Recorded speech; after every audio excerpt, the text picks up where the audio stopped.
Hey, we're just rolling and getting started here. I'm going to give everybody the ability to speak. So if you just want to introduce yourself, this is kind of like, hey, we're just rolling and getting started here. Well,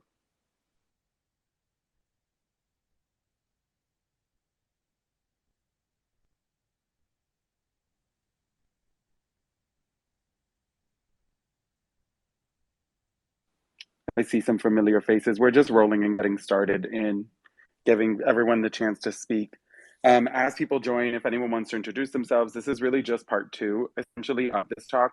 We hosted this a few days ago, and it was such an amazing space, and we had so many beautiful people in here that we decided we'd do it again. Hi, I actually joined last time and thought this was an absolutely phenomenal space. So I thought as soon as I saw the title, I would jump back in and check it out.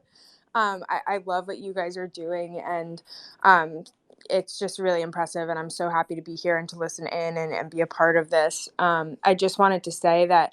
And I don't mean to show at all, but I host artist spotlight series, and I really would love it if you would send artists my way that would be interested, just so that I can make sure that I'm representing people from all perspectives and everything. So before people jump on, I thought I'd just plug that in here just so that you know if there's anyone that comes to mind, definitely send them my way because I want to spotlight them.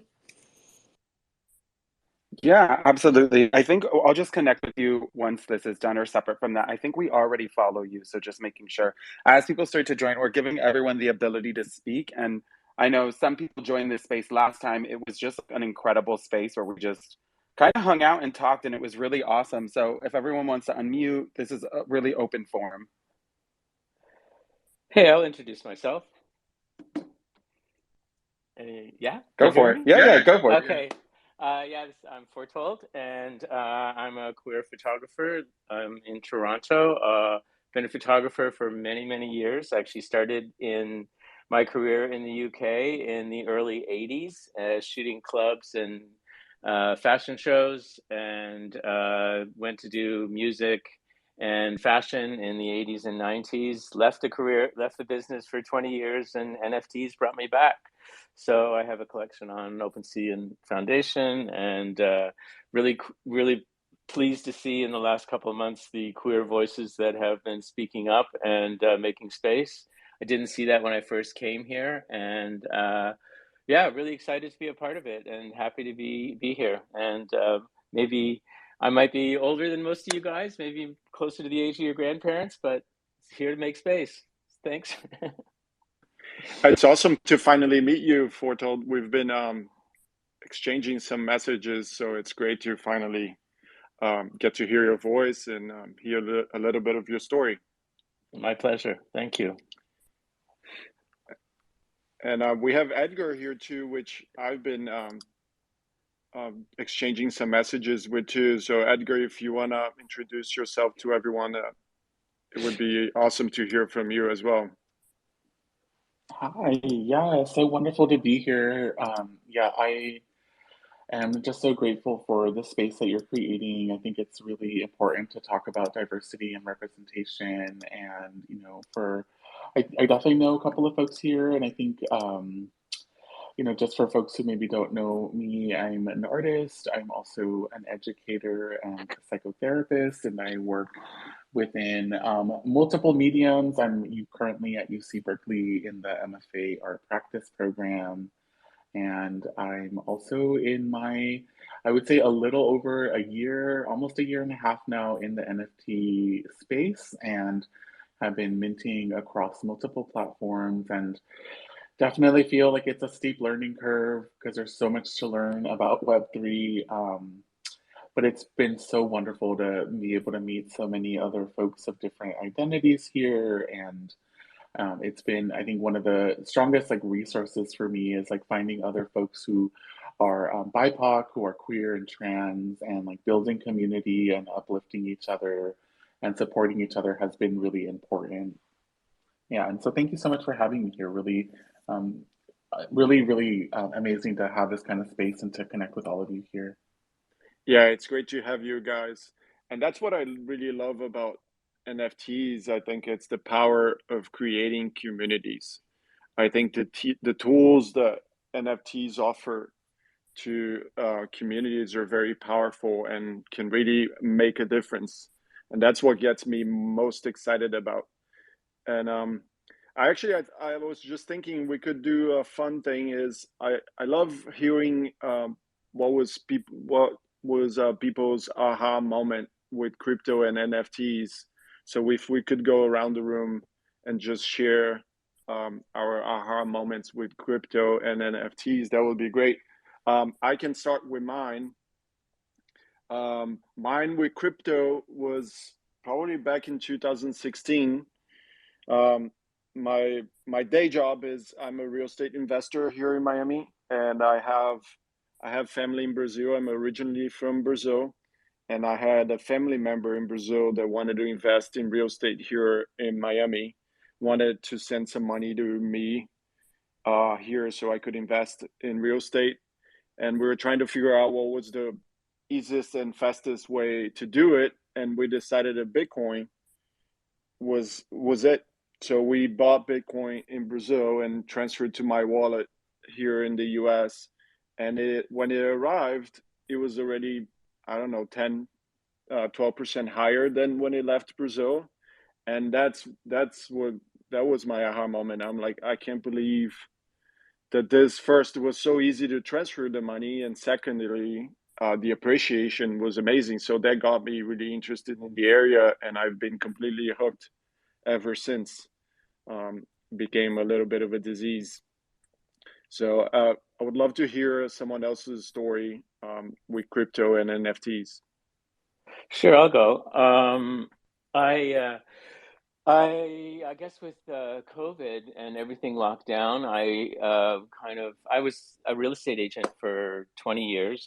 First, when I started in Florida, and then I lived in the U.S. for 20 years. And but I started real estate when I gave up photography in 2000, and moved to Toronto in '08, and decided to kind of sell off some of the real estate I had acquired when COVID happened, and I bought some Bitcoin, and I also bought stocks, which did nothing, and the Bitcoin did amazing, and the Ether. So, and then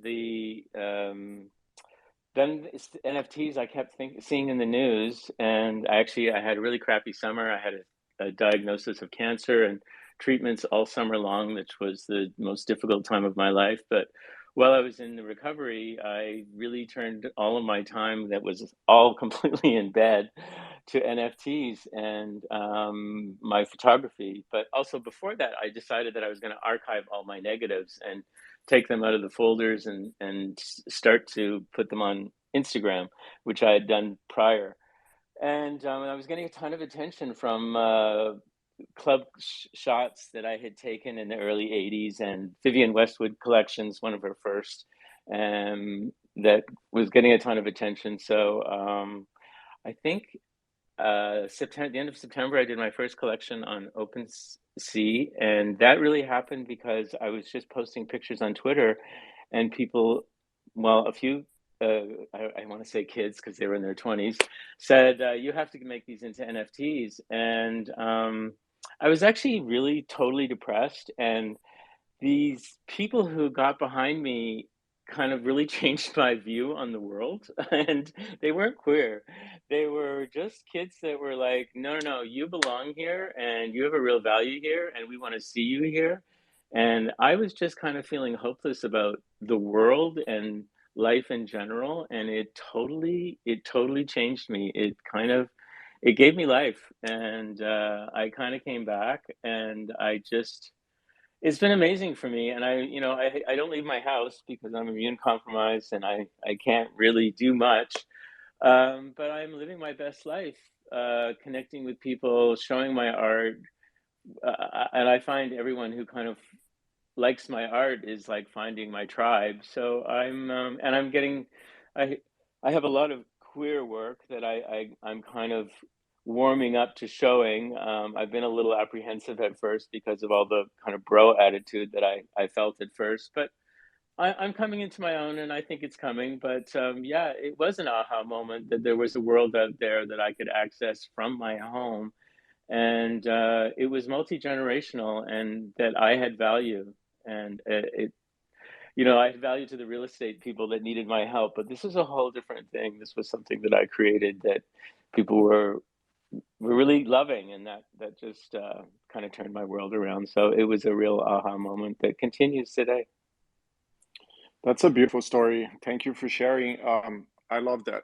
I yeah, that gave me goosebumps. So thank you for sharing.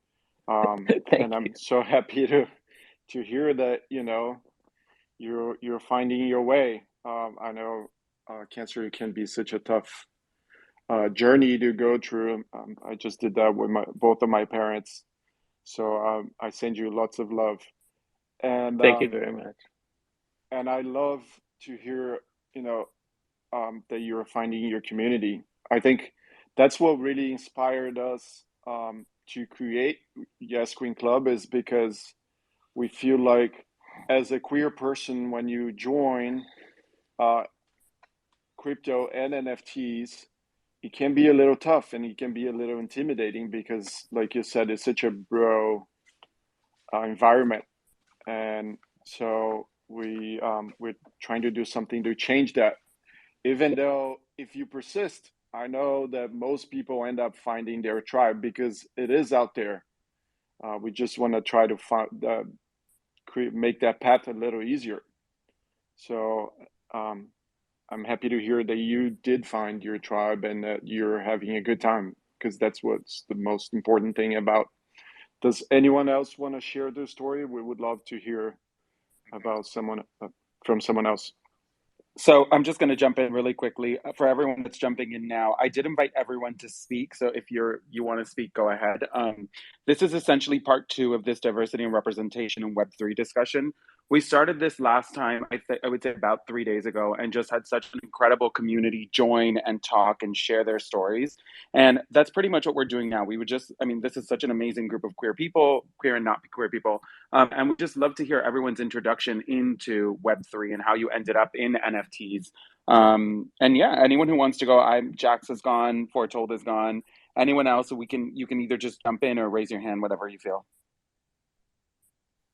Yeah, I can share a little bit. I'm just really inspired by what you just shared, Foretold, and I think I can really resonate with some aspects of what you shared, especially with the notion that, you know, before Web3, I feel like I, you know, have had a lot of success with like making GIFs and digital artwork and video work, but I've never seen it in anyone's collections. It's never been collected by any museums, even though I have had exhibitions in museums. But I think for a long time, I like saw a lot of my digital work as not valuable. And, you know, I was speaking with a conservator yesterday and talking with her about how I, you know, because I didn't see my digital work as valuable, I didn't take care of it. I've lost a lot of it. I don't have the right files for a lot of it. And I actually, you know, one of the aha moments was really understanding the power of being able to put your work on the blockchain and really value it and start to see it as part of your practice, because it's something that I have invested so much of my time in. And I have my wonderful friend Sarah Zucker, who's one of the crypto OGs here in this space, to thank for really encouraging me to bring my digital artwork into the Web3 space.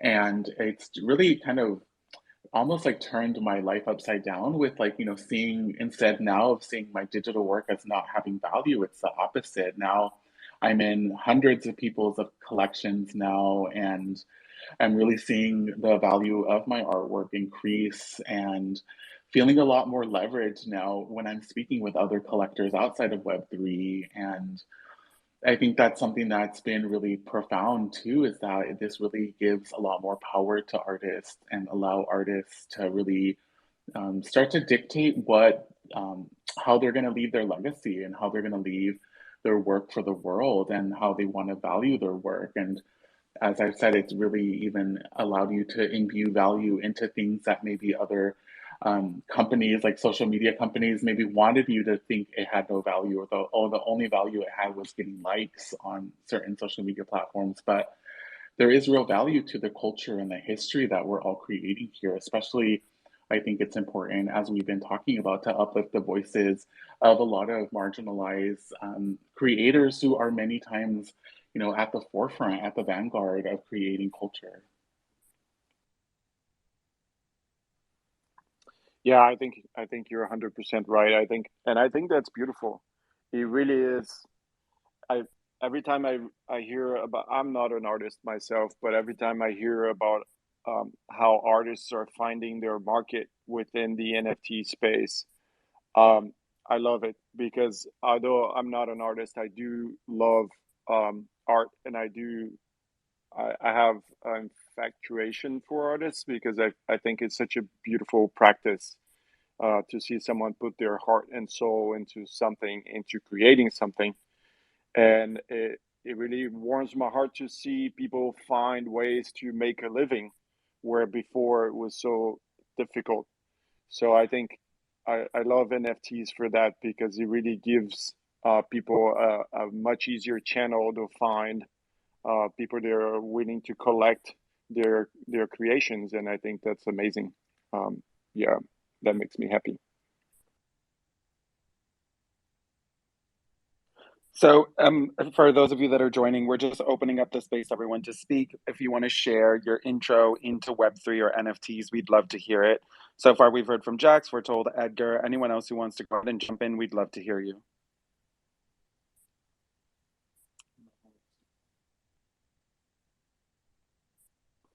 Okay, we got nowhere with that one, so we'll jump ship.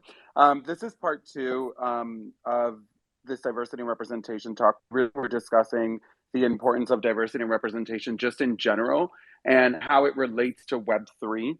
I mean, I can talk about my introduction into crypto, but I think like what I found, this Web3 or NFT culture is predominantly white cis straight men, and there is a huge bro culture. But the more time I've spent in this space, the more I've found amazing, beautiful queer people. And there's such a diverse community within it that are like really fighting to make this work and to build communities. And we're trying to do it with purpose. And I think that's probably what spoke to me so much about this project, about Yes Queen Club, because 100% of the proceeds from the sales are going into our DAO, and that DAO is just into the DAO treasury. And as a community, we're going to decide what to do with those funds and how we're going to allocate them in our own community. And I mean, I think that's really beautiful. And I think what we can do with them and what we can do as queer people with them specifically is incredible. This is an opportunity that we might have not had in the past.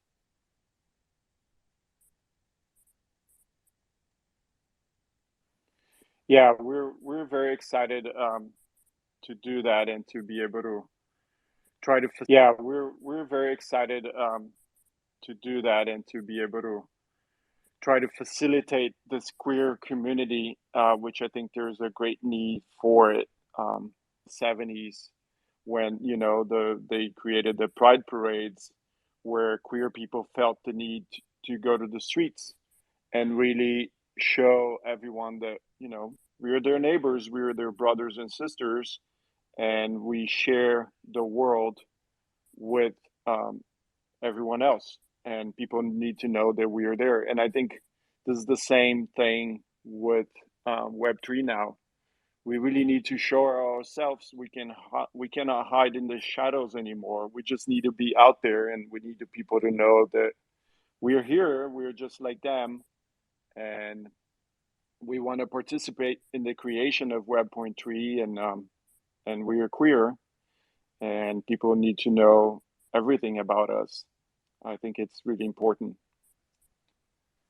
Yeah, I think making a space for ourselves in this future space is so important because the work that was done by past generations for us to be able to exist the way that we do, we might have not seen or been in the trenches, and it didn't feel as I don't I can't imagine what it felt like, but I'm going to say that this is probably a similar feeling where I feel like we're carving out the space for future generations because Web3 is going to be an integration in every single person's life. And if we don't start to make the space for ourselves right now, then we're not going to have that space.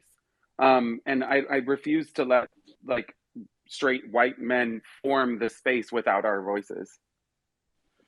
Yeah, and there's even like an amazing precedent for this. Like I know that like a lot of video art, for example, just like one medium, like a lot of video art that is now seen in museums and is part of collections that tells the story of queer and trans people from the 80s and the 90s. Like a lot of that art would not exist if it wasn't like taken care of by people who, you know, had to put it in their own storage or even rent storage units for it. And I think in a way, this is really leaving our imprint in history. And as you're naming, also forging a path in the future for other queer, trans, and, you know, BIPOC people, people of different identities who can see themselves in the blockchain and can also understand that their contribution is really important. And I think there is, you know, with the way that mediums, you know, as they were before, that they can degrade and they can get lost, and even, you know, digital files can get lost, but once they're put on the blockchain, it does inscribe it into the future, into the present, and it gives it so much more.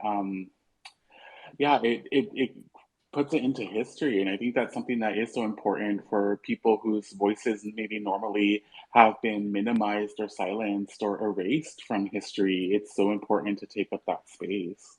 Well, I have to say I really appreciate hearing that. I mean, I was there in the 80s during AIDS and ACT UP, and actually, you know, this is my second round. And yeah, I feel it is a rebirth. And I'm also learning so much. I mean, I've been the first to call out oppression and bigotry, and I'm also the Web3 is teaching me that I have my own internal prejudices that I've held on to that it's time to let go of. And even within the queer community, there's a pecking order in my generation of femme queers or trans were less than, or if you couldn't pass, you were less than. And I've lived that, and that was that, you know, I have to make up for feeling that I was better than or whatever. And yeah, I am the first to admit it, and I know that I am on the shoulders of many people who've been before me, but I really know that I have work to do. And you guys and the younger generation has taught me, and you know, nothing overt. I think it's just, you know, things that just are part of my generation. But you know, there's I think human nature has a pecking order, and I need to check my privilege really. And I'm so grateful that I've had that opportunity, and I don't think I would have without the influences that I've had in just the last couple of months. And you know, I really hope that my legacy is to be able to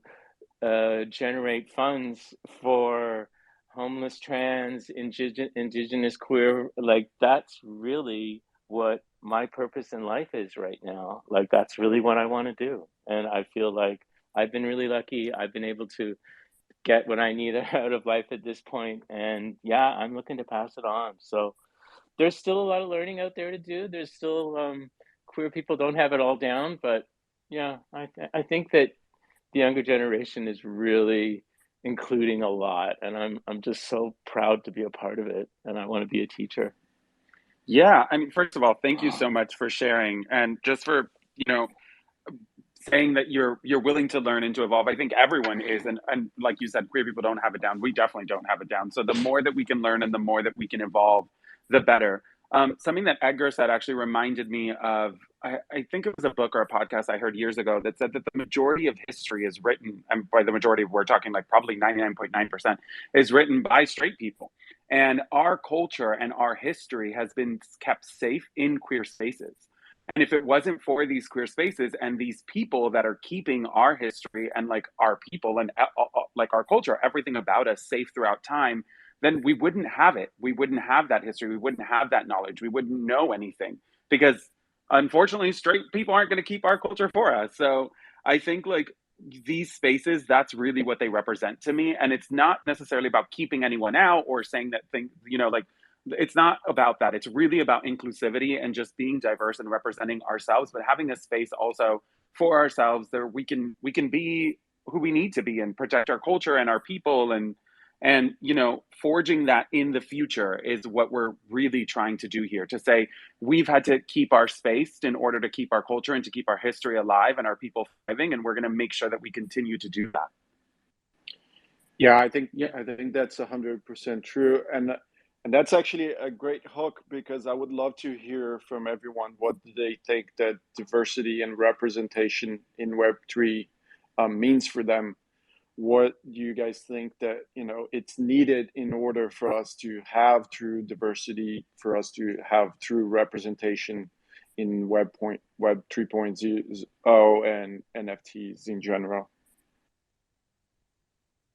So I think, Sahara, if I said that correctly, you raised your hand. Go ahead. You're the first one who said my name properly. Thank you Yay! so much. Yeah. No, seriously, on these Twitter spaces, people be saying Sahara. I'm like, it's Sahara, Sahara. But hey, y'all, nice to talk to you all today. So for me, just a little background. I'm a data scientist. I'm originally from Maryland. I moved all the way to Austin, Texas to work in DeFi. And I recently quit my job because of the issue in Web3, pertaining to how we get treated, how Black women get treated in this space. And unfortunately, you know, time and time again, when it comes to the cryptocurrency space, it's always disrespect from either white men or white women, but specifically white men. So in my eyes and my lens, when it comes to representation and diversity in this space, it's holding people accountable, holding them accountable when it happens, holding them accountable when certain things come awry. I mean, there's been times where I brought stuff up, and it's literally been gaslighted, and you know, at the end of the day, we just got to keep these folks accountable, because what they're going to do is they're going to do exactly the same old shit that they did in Web 2 to Web 3, and eventually it gets very cyclical, and it becomes very insane. It's like you do the same thing over and over again, and you expect a different result, but at the end of the day, like, that's not how this works. I mean, we're talking about a permissionless, borderless technology, blockchain technology, which is going to allow us to have ownership of our art, of our artifacts and whatnot. So if these white men are running around the freaking epicenter thinking they can do the same thing they did in traditional finance here in Web 3, if we allow them, they will. So I say hold these folks accountable every time you see something pop up. Hold them accountable. If you got to expose them, expose them. Yeah, I mean, first of all, thank you so much for being in this space. I mean, this is exactly what I taught, what representation and diversity means. If there isn't people like you and us in the space to call these things out and to make these changes, then they're not going to happen. And I mean, first of all, just thank you for being in this space. I know it can be difficult, and I think that's exactly what we're trying to do with our communities and with communities that are similar to ours. Is say like, we're not going to let you develop this in the same way that it's been developed in the past. We're going to be here. We're going to carve out our space. We're going to be loud. We're going to do the things that we need to do, because, you know, it is a borderless technology and there's no quote unquote rules. So we're going to make sure that we do it our way. Exactly, exactly. And to just bring it all together, like you said, the borderless, permissionless technology is so weird for some of these folk who are doing the oppression and doing all these things, these disrespectful things to marginalized communities in this space, for them to preach financial inclusivity and to preach all this inclusion and all these efforts, but then on the same hand disrespect marginalized communities. I mean, at the end of the day, we're in a very pivotal time in history. We're in like the inception of this technology where everyone has access to it and everyone can get on board, from grandmas to young kids getting into the metaverse. I don't want us to do the same old stuff that we did in MLAI with, of course, indoctrinating certain people from marginalized communities and stuff like that. Web 3, we don't want it here. Right. Intermediaries, third parties, we don't need it. So that's what I'm about. Yeah. I think, and that's what we're doing. I mean, I mean, that's why I specifically love our community so much, because 100% of the proceeds of the sale is going into into a treasury, in our DAO treasury. And every single person that's a member will decide what to do with that money. And as a community, we will vote and really use it for the right thing. We're taking this structure that's been typically made to line people's pockets and to make money, and saying, no, we're going to take this money and allocate it towards our community and towards what we decide to do as a community together. I know, Edgar, you've had your hand up for a while, so I want to go ahead and open up this space to you.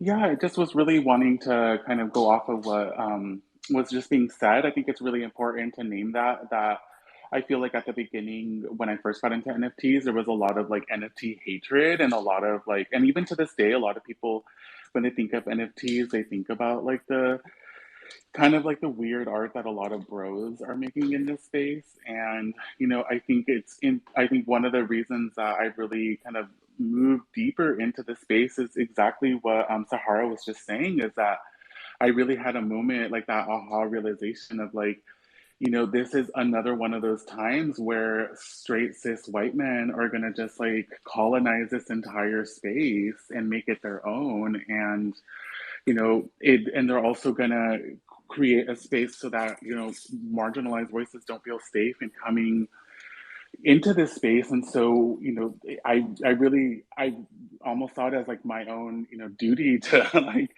really start carving out a path for other people to come into this space because I just know how quickly those things can become like co-opted and taken over. And as we know, even this last year, most people that made money on this platform were straight cis white men, right? And that still is replicating that old system. And so I think it is so important to keep pushing up against this. Yeah, I mean, I think that's really the beauty in Web3 and in the communities that we're making. It's like we have the tools, like we have the power now to be able to make these communities and make these changes. Whereas before, we may have not had access to them. And I will say that people that are in this space, I'm relatively new to NFTs, to the metaverse, to Web3, and everyone is so willing to teach and they want you to learn, they want you to be involved, and that's really awesome. Jay, you've had your hand up for quite a while, and then Val right after.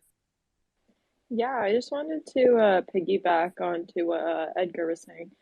Um, that is kind of happening, and I've seen it in some other of these spaces, and I'm sure that Val will touch on this, but like, we definitely want to see more representation of the queer community, right? And um, I'm not going to speak on really my experience because I haven't had this personally. I haven't faced this yet.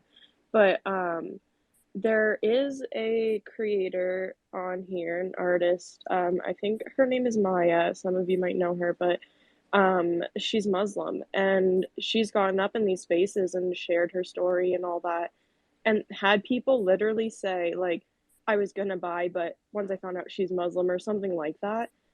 And like it just breaks my heart, right? Like knowing that this is like brand new. Everybody out here is so excited to jump into it. And then you have some of these people who are almost like big wigs or like they've been in this for like a year or two, right?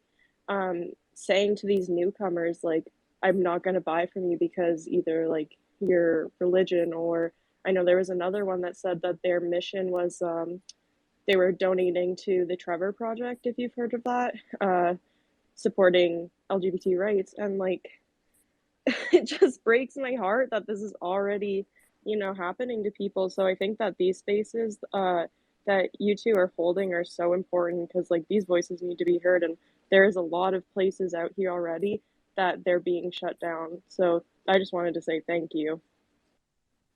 Yeah, thank you guys for being here. And I think it's all about doing it together.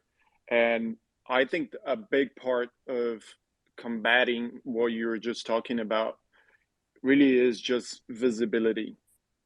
People need to see us, people need to see us everywhere. That's to me is a big part of it. We just need to push forward. We need to be visible. People need to see us and they need to see all of us, not just a part of us. We can't hide part of who we are because we're scared of that type of backlash. And I know it's scary because sometimes when you do that, it it becomes so overwhelming, the hatred that you receive, that your first reaction is to hide, because it's easier to hide that part of you and keep on with your life. but I think that's why we need to form a community that can support all of us, so we can all be out and we don't need to hide any part of us, because there's nothing about us that we need to be ashamed of and that we need to hide. And I think that's what our community needs to strive for, is to make all of us visible so we can shine our magic everywhere, because all of I see so much magic, and I just want to help everyone show it. Uh, Val, I know you had your hand up for a while, so you've been next, and then Bobby, you go right after. Hey, good morning, everyone. Thanks for having me up here. It's good to see all of you. It looks like I see some people I know and some new ones. Um, Anything I say really at this point is going to echo what you just said, Jax. And Jake, I really love that you brought up Maya in this conversation. I wish she were here. She is incredibly wonderful. She's such a wonderful woman and has a very powerful and also traumatic story to tell. And to come onto these spaces and share your story and make yourself vulnerable can be so incredibly hard, right? Because a lot of us have PFPs. You don't really know who's behind that. And so being able to seek out these spaces and find your community is so crucial, especially as we build out Web3. I know it was said earlier, Web3 is incredibly early. Crypto is early. NFTs are early. And it's not to say it just came out last year. That's not true. It's that the development that this space needs is there's just so much to be done. And to echo what has already been said, it's the way we shape and carve out our space here is by doing what we've done in real life, is banding together and amplifying each other's words. And I know I've said it in other spaces, but one of the best ways to do that is to just retweet each other, like each other's stuff, and help show that not only in the NFT community do we have a space here and we have representation for underrepresented or represented groups, but also there's going to be some issue and some challenge in trying to get underrepresented groups outside of Web3. And so I've shared my story before around, I run a page called NF Queer, and the goal of that project is to amplify queer voices in NFTs, crypto, and Web3. And I had a tweet that was basically like 2022 is the year for queer representation in these spaces. And it went viral. There were some like influencers who retweeted it. And the vast majority of the sentiment around that was a whole lot of F you, here's a middle finger, um, for taking the queer name and everything it represents and turning it into crypto. And so it was a little hard to receive that type of negative reaction from the queer community who's outside of crypto. And I also understand it's a community that's been hurt so bad before. Like me, myself, who identifies as a lesbian, a woman, I'm multiracial. I'm no stranger to getting hurt out in the real world, right? And so it only makes sense that people are going to band together and try to protect each other. And so, the thing we can do um, as marginalized communities here in NFT is just very slowly and gently help those who are so hostile towards it, but also understand, they might not want to be in here and that's okay, while also showing support for each other. So I view this as like a two-pronged approach and strategy in that we continue to amplify each other here within NFTs and also be cognizant about how we're onboarding those who have strong opposition to NFTs, crypto, and Web3 into the space. So I love these discussions. It's so necessary for us to talk about it and help each other out. Right. I really love what you just said about a two-prong approach because it really reminds me of our community and what we hope to do with it. And it's people like you and ideas like this that can really make an impact because you bring such a good point of view. Not every single person is going to be interested in joining this space, and everyone has their own story and everyone is hostile, but that doesn't mean that we can't like help in a way or be or facilitate something in a way that's helpful. And this having a diverse group and having all these different perspectives is really what's going to make the big impact, not only in Web3 but everywhere. And it's why I love these communities and I love what we can do. Bobby, you've had your hand up for a while, and then next I believe it's Brian. Okay, so what I was going to say is actually jumping right off from what Jackson and Val both said. Just this idea of making yourself visible. I kind of want, like, because of what Val said, like, there's a lot of hate there's a lot of hate that usually comes with being visible. We can't all do that. So I just want to like add safety first, like feel comfortable doing it. But what you can do is be if you can't be visible, just uplift people who can be visible. Uplift play things like and of queer uplift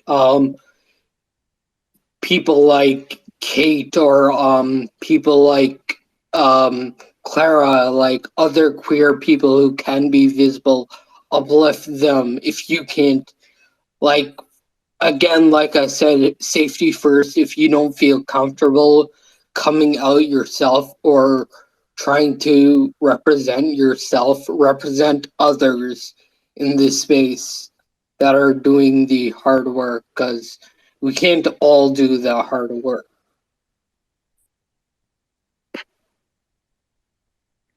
Yeah, thank you for saying that, Bobby. I think you're 100% right.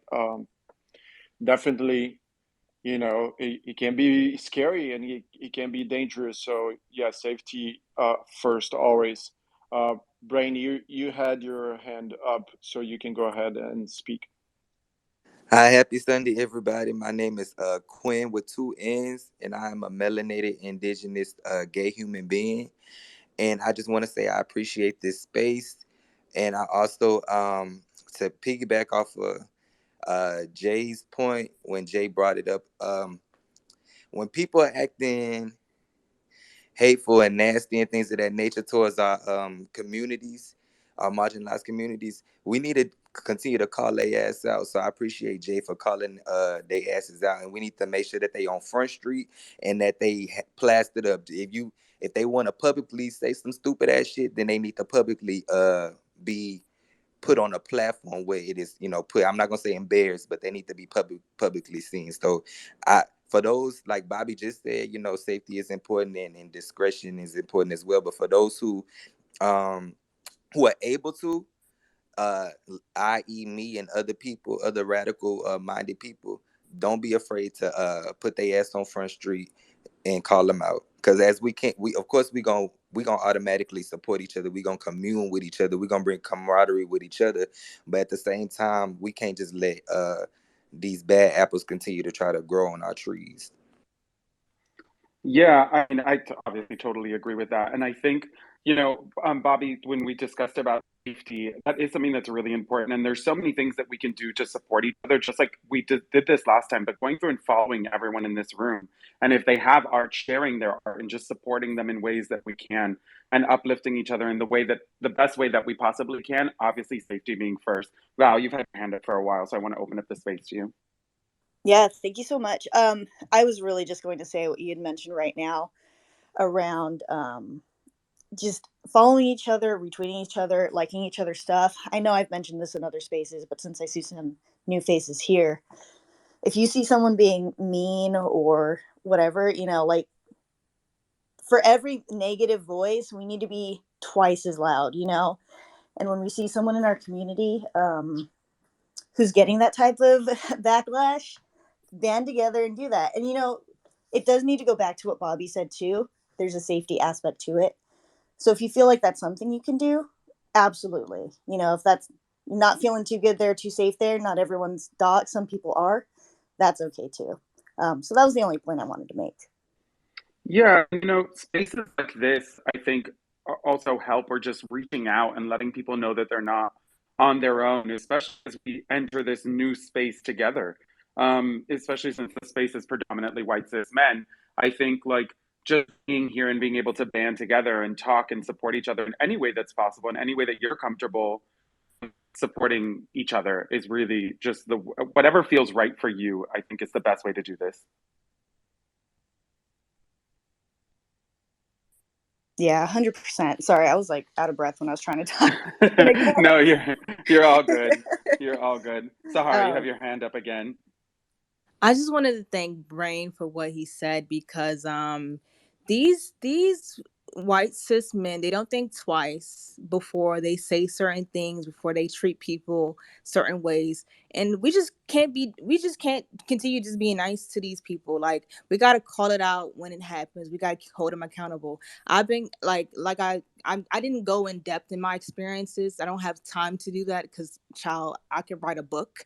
But well, I will say this: when the stuff happens, regardless of if you immediately if you correct it then, or you tell them like this happened right now or recently, or if you told them like maybe like a month or two later, they're still going to gaslight you. So I enjoyed a lot of what Val said, and I enjoyed a lot of what yes Queen said. Like I think that the main thing is we have to find community, and with this community it's just like I feel like now it's way different than it was in the .com boom. Like social media just amplified our voices, and so when we come together and we band together and say, "Hey, I might not be from the same marginalized community as you, but look, I've experienced the same thing." That's where the power comes from. So I want us to kind of like see value in that, see value in each other, because like I said in the beginning, Web3 is for everybody, coding is for everybody, technology is for everybody, and they're trying to marginalize it and colonize it like they've always been doing because they get away with it. They can't get away with it now with Web3. Right. And that speaks to the beauty of Web3. Like we're no gatekeeping in 2022. That's it. Um None. yeah, no gatekeeping. And I think like really keeping ourselves together and standing with each other is important, and supporting all I mean that's really what diversity and representation, at least to me, means. It's not just supporting just queer culture, it's every single marginalized group, and however we can uplift each other is the way to do this. Val, go ahead. yeah, absolutely. There's so many things that I want to like touch on. Um, where do I begin? Go for it. We love it. So like, okay, first off, like I do want to mention, like I know I've said it before, everyone has their superpower, right? And everyone has their way of fighting back, right? And showing that we're here and making sure that Web3 doesn't get colonized like every other damn space in our world, right? And so their approaches, we could fight back. That's one of it. Another piece of it is just calling people out with language. One that I'm trying to shift, and I know that many others are too, is whitelisting. Why is it so hard to say pre-sale? I don't know. Another one that we could do is shilling. And this one speaks more to those who are outside of the Web3 community, who view shill as well. Shill is, it does have a negative connotation to it.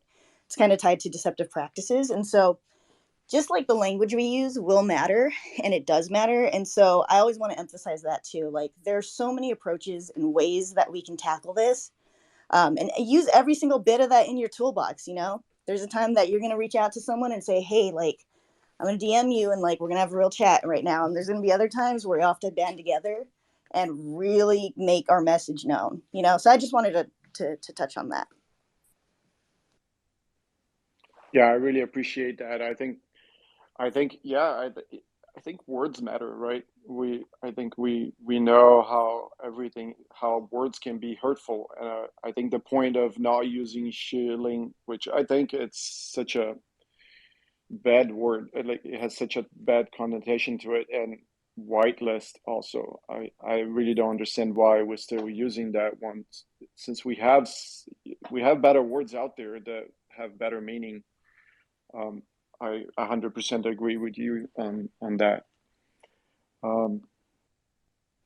When we build these communities, especially like in Web3, we get to pick our own language and make our own communities, which is what's really cool. I mean, I know I keep harping back to what's so cool about these communities, but I really am in love with what we can do together and how we can shape it, not for ourselves, but for the future generations that are coming behind us. Foretold, go ahead. Yeah, I'm loving hearing this. I really wonder about, is it possible to really change like so much out there? I mean, I see so much PFPs that to me look so racist and are so popular. And I just don't understand, like, and to be honest with you, I've stopped even trying to understand and trying to even uh, figure out how to stop it. I mean, I'm 60 years old, so I've seen a lot of this shit my whole life. But I really think that our power is empowering the youth and showing them the history and kind of giving them the leg up. I believe that that is how we're going to make the change. It is changing people that are already like, I mean, it is so toxic in Web3 already that I don't see the change. I don't know. I just maybe that's just my age. I've kind of accepted a certain amount. I think that change has to come from the ground up, and that's really how I see it. That's my 2 cents. Yeah, I mean, I love that you brought that up because this is actually one of the reasons why we decided to create a queer PFP because I see some of them out there and I'm like, wow, I can't believe that, someone would want to have that as their profile picture in 2022. It's so surprising. But then again, you get reminded that hatred and bigotry is out there. And I wish I had the answer to say this is how we resolve this. It's a very complex problem that I don't know if ever will be resolved, but I do believe that we can definitely create support systems and try to counterbalance that. I think that's really all we can do, and that Yeah, and I that agree. I think it's about safe spaces. And I think that like when I found this space and the queer spaces on this platform completely changed my world here. And for someone who was younger and not, looking for it, I really think that that's really where I want to focus and where I want to put my energy in is as opposed to changing the bro attitude because I don't think that's going anywhere. yeah, I don't yeah. I just think that and that was the whole idea behind the creation of ES Queen Club in the beginning, which it has evolved a little bit. But our idea was we looked at these PFPs and we were like, I I get what these PFP uh, projects are trying to do. I get where this is going, but I do not relate to any of what's behind it. So so we saw the need of creating a PFP project where queer people could relate to, and more than that, by displaying the PFP out there, is putting our belief system in full display, saying we are queer, we are in this universe as well. We want to be just as visible as the Bored Apes and the CryptoPunks, and but we're different, but we want you to see us how we are, and this is us. So that was the I think this is how you counterbalance a little bit. If they're going to put their bigotry out there, we can put our love and our acceptance out there too in the same way. And I think hopefully I do hope from the bottom of my heart that this will make a little bit of a change. Edgar, you've had your hand up, so you can go next. Yeah, I just wanted to go off of this. I've thought a lot about in my own life as a queer, non-binary person, and also as someone who my family's from Mexico, and I was raised up as understanding myself as Latinx, and you know, one thing that's really been profound in my last few years has been understanding that I'm also Indigenous and that I'm connected to a deep Indigenous like history. And I think that really just makes me think about how information can be weaponized, both in the way where misinformation can be used against communities, and also how information can be like hidden, obfuscated, or erased. there's like an element of amnesia in American culture where I know there's certain PFPs that have been called out for being racist, and there's a lot of like shock and like, oh my gosh, I never would have thought that that was racist, and like, it's all like in history, but like as we know, like school is an imperialist white supremacist structure that doesn't teach about white supremacy, even though it's so endemic and it's seen in so much.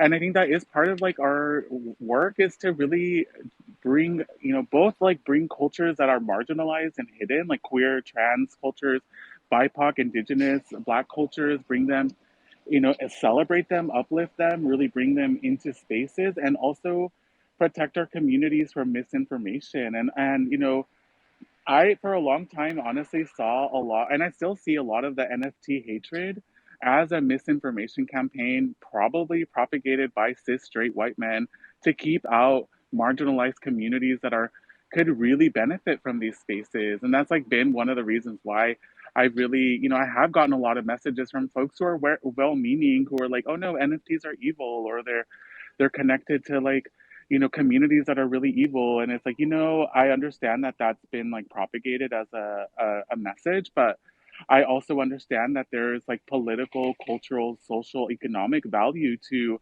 scaring a lot of communities who are really well-meaning out of these spaces. And I think just, yeah, in the last few years, I really understood just how much of an information war we live in, you know? Yeah, I mean, I think it reminds me of what I was saying earlier, how like the majority of our history has been kept safe only in queer spaces. And also the thing about blockchain technology and Web3 is that the tools are available to everyone. They're not, no one is gatekeeping them. If you learn it and there's so many people willing to teach, then we can do it. And I mean, it's natural that people are going to be scared or worried about what communities can and cannot do with this, especially communities that have been underrepresented or marginalized in the past. Like, we now have the keys to be able to do whatever we want, and how we do it is going to be determined by us, which is what makes our community and communities like this so amazing. Like, we really have the same tools. The playing field is even once you get into the Web3 space. And there's so many beautiful, amazing people that are willing to teach in this space. And what we can do with it together, there's no longer this hierarchy of power that there was in Web 2, in Web 3 anymore. We now all have the ability to be able to shape it with all the same tools. We are nearing the hour, so I just want to give anyone the space. This space is completely open forum. Anyone that wants to talk or share, we'd love for you to talk. I just wanted to thank you guys. Oh, Hello? Hey, I think Emmy? Amy. Yeah, Emmy? Maybe not. All right. Do you want to go ahead? Go ahead, Sahar. I'll go. Yeah, I just wanted to thank you all. I appreciate opening up this space. I know I followed a lot of y'all. I will be following the project, checking you guys out, the Discord. I'm already in there. But yeah, thank you so much. Like I said in the beginning, we got to stick together when it comes to this Web3 thing. And like you said, yes, Queen, like this is all about inclusion. This is all about permissionless, borderless technology. There are no bounds, no boundaries. So therefore, when a boundary gets built, when a barrier gets built, we knocking it the fuck down. And that's just how it's gonna go. So like I said, thank you all so much. Yeah, thank you, Sahara. I love that. I also wanted to say before we close, if anyone is working on anything that they want to share with everyone in this group, now would be a good time for you to share with us. If you want to put something up there, a link to something that you were working on, please do that. We would love to see it and hear about it. Val, you can go ahead. Yeah, thank you so much. I appreciate the opportunity. I always love when we share each other's work. Some of you already know this. I am really bad at multitasking. So give me a moment while I try to get this pinned up there. Really, all I wanted to say was just talk a little bit about the NF Queer project that I'm working on. Really, the intent of it is, like I've said before, to amplify queer voices and representation in Web3, and also onboard as many people who really are willing to get into the space or have some curiosity. And what I want for End of Queer is to be a place that people will see and know, like, this is a safe place to ask questions. This is a trusted place to learn. And right now, I'm working on building out a website that is going to include like all of our projects here. So please reach out to me if you've got any projects going on, so that I can help amplify those through the website and through the Twitter page as well, maybe some other social media platforms that I could add on. And the other piece of that is I'm going to be working on a newsletter that will highlight one of these projects each and every week, share the story, do some interviews, and really get the word out there. And so I'm hoping through all of this and through everyone's support that we can all work together and honest, like if I could be frank, just outshine the damn tech bros. Like, come on, we have so much incredible talent, so much skill, so many superpowers that go unseen because we're drowned out by the tech bros and what we've traditionally seen in Web 2 and in real life. So, quite frankly, I'm sick of it. There's so much to be said and to be shared here. So, keep on doing it and like let's stay connected. Love that. Yes, Val. I think the order is Quinn, then Edgar, then Foretold, but I could be wrong on that. But Yeah, so that's the correct order. My name is well, I already said my name, but I do want to share a project that I have currently that's out called the Khalif Browder project. It's a Khalif Browder limited edition collection. Let me post it real quick. Give me one moment to the Jumbotron. Alrighty. So I am a music artist, ethnographer, and photographer, and other creative things as well. And with that being said, I was blessed enough to stumble upon this beautiful mural of Khalif when I was visiting Portland in 2018. I also lived in Portland. I'm back down south, but I lived in Portland for 3 years. And Khalif Browder was a melanated human being who was wrongfully beaten, arrested, convicted as a 16-year-old teenager by NYPD. He was also placed in solitary confinement for a long time during his sentence of his wrongfully conviction. And because of his, this is a trigger warning, because of his traumatic hardships with law enforcement and living as a melanated black human, Khalif Browder committed suicide. So this project is very, very much so close to home for various reasons for me. And I was the photographer. I snapped the pictures. I also edited the photos as well. And 22.22% of proceeds from each piece will go to the Khalif Browder Foundation, which is a foundation ran by Khalif's half brother within New York City. And they assist melanated human beings who have been wrongfully convicted, that have been released, and that need to transition into this society. So I appreciate y'all for listening to me, and thank you. thank you so much for sharing. That's an incredible piece, and I'm glad to learn about it because I did not know who he was. Edgar, go ahead. Top, I'm sharing a video. It's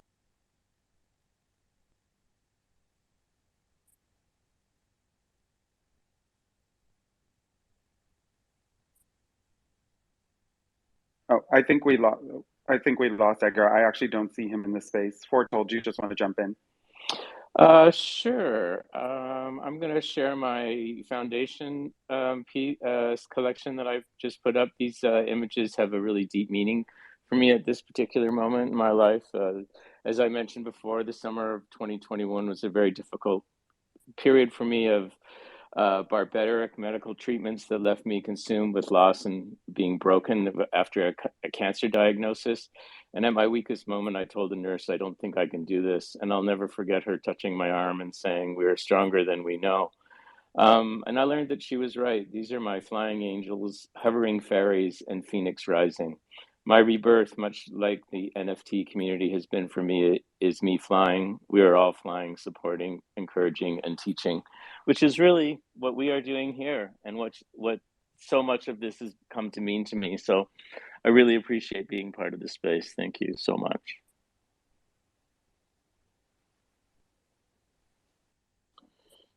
Thank you, Foretold. Your story is beautiful, and the images are just as beautiful. I really appreciate you sharing, and thank you for being part of the space with us today.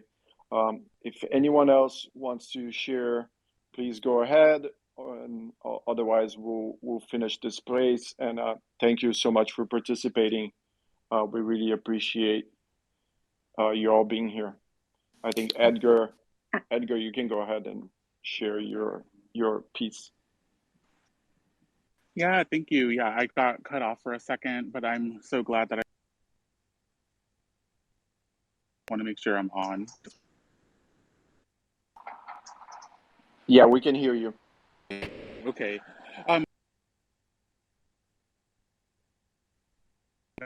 Grant's exhibition, and it's a piece I call Mutant Fire. It's a video that I've created. I've loved Val sharing the notion of Peckies or a witch, and I see this as a spell to really help